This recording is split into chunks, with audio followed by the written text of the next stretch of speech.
Was it a mistake to send our children back to school? The number of infections is rising rapidly among kids. And what do? We prioritize teachers to get vaccinated sooner. Children are still at the back of the queue. But kids can also get sick with COVID-19, and seriously too. What's more, they can also develop what's known as long COVID, meaning they can suffer long-term damage, regardless of whether they have shown symptoms after their initial infection or not. At their crucial age for development, it could impact the rest of their lives. So are we doing enough to protect our children? Because there could be much more at stake for the young in this pandemic than we have so far wanted to admit. Welcome to our COVID-19 special. I'm Monica Jones. Good to have you with us. Now, we all know the feeling of being out of breath after going up the stairs, for example. That's quite normal, usually, but not in times of COVID-19, and not when kids are affected. What does long COVID do to them? A condition that keeps COVID-19 patients down for weeks, even months beyond the initial illness. An Italian study on long COVID in children surveyed kids and teenagers 5 months after being diagnosed with COVID-19. Only 42% of them had fully recovered.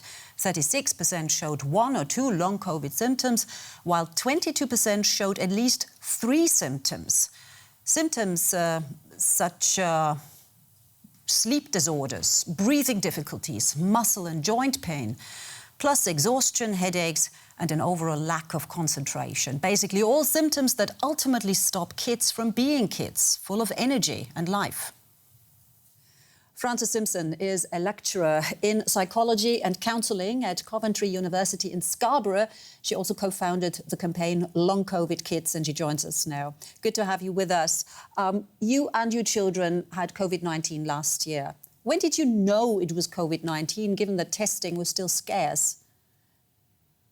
That's a really good question. We became ill at the beginning of March, and at the time, obviously, the narrative was very simple about, that there was either, a flu-like thing with a cough and a temperature, or, if you were clinically vulnerable or old, that you would end up, in hospital, possibly being ventilated. So when we got this, I got ill with a range of symptoms that were a bit like a cold, and my daughter had slightly different symptoms, and my son had different symptoms again. Initially, I didn't really put 2 and 2 together. And it was only when I lost my sense of smell and taste, and at the time that wasn't a known symptom. But when I Googled it, it said that in Iran, at the time of the pandemic, it was the most searched for term in Google. And I thought, okay, putting 2 and 2 together, I think this must be coronavirus. But when I tried to speak to the doctors about it, they said, oh no, that's not a symptom. So it was very difficult at the time to get people to actually believe that was what it was. And of course, everybody was Googling back then because we knew so little about it. So when did you realize that you might actually suffer from what we now know as long COVID?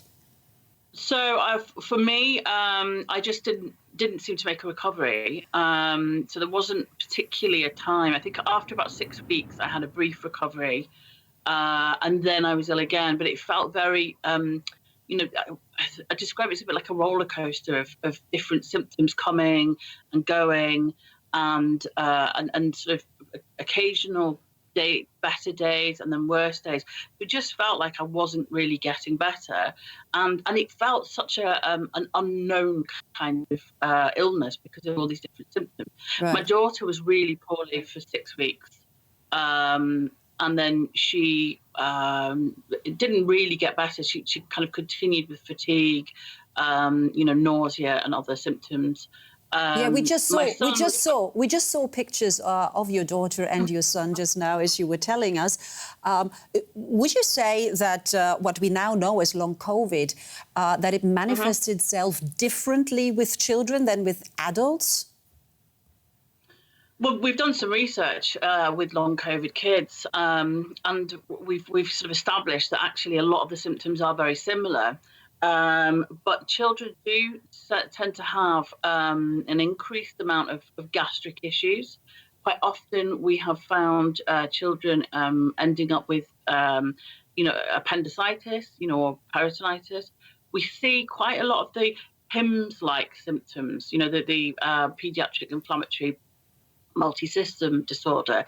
We see sort of similar symptoms to that, but we're also seeing neuropsychiatric symptoms, so things like tics, Tourette's, seizures. So there's a real gamut of different symptoms, and children kind of manifest slightly differently. So there's a lot of the same symptoms as adults, and there are certain features that seem to be particularly key in the pediatric cohort. There is, of course, still very little known about long COVID, even with adults. And that is probably why you co-founded a campaign known as Long COVID Kids. What are you hoping to achieve with this campaign? Well, it's both a campaign group and a support group. So I joined forces with Sammy McFarland, who is the founder, and we joined forces in October because we were part of different support groups and campaign groups for the adult community, and realised that there was just a lack of anything for children, and the children narrative was just being left out completely of all discussions. So we came together really to provide a group for parents, because it's a really difficult place to be. Quite often the parents are ill themselves, and to have children who are ill, and that illness to be being denied, or for the parents sometimes to feel like they're being gaslighted, or so it was really just to allow people to come in and find other people, and then from that we started to say, well, okay, we need to start getting this message out there. We need people to know, because we are not going to see a change in the support for our children unless we actually raise awareness of this. So that was our thinking. So Francis, you and your children, would you say you have fully recovered now?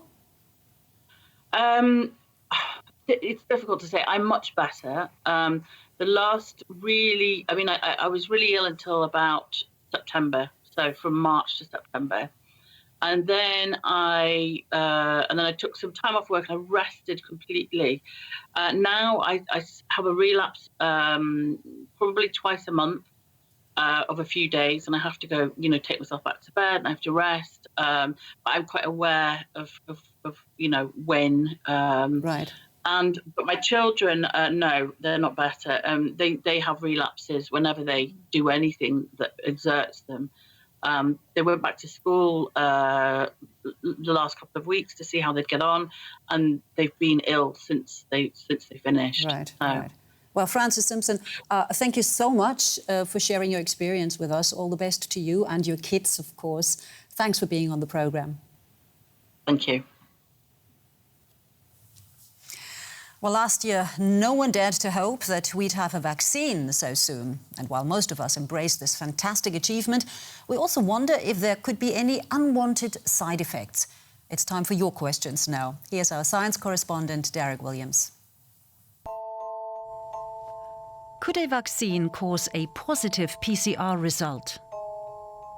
Just a quick reminder first that PCR stands for polymerase chain reaction, and tests that employ the technology are considered the gold standard for detecting the viral genome in swab samples.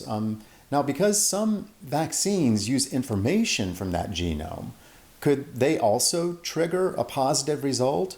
This question comes up all the time, and the answer is no.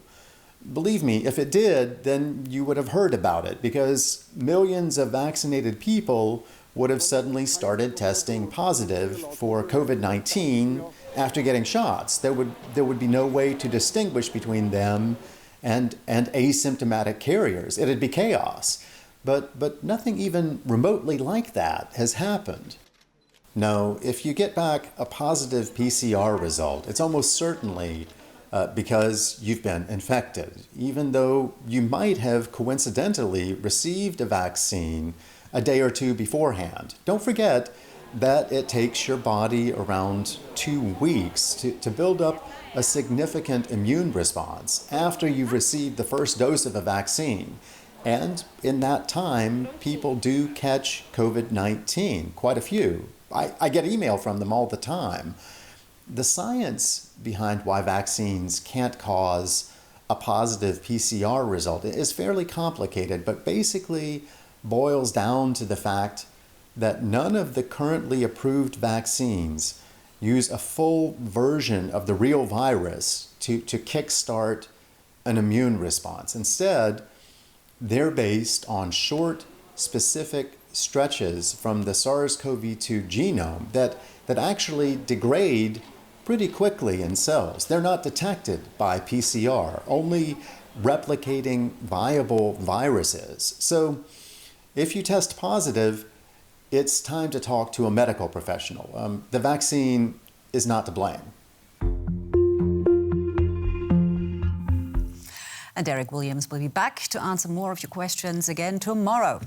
Before we go, and this is not an April Fool's joke, if you are anywhere with a mask requirement, you will know the problem. Every time you want to eat or take a sip of your drink, you have to remove it, potentially putting yourself and others at risk. Well, here's a possible solution: the nose-only mask.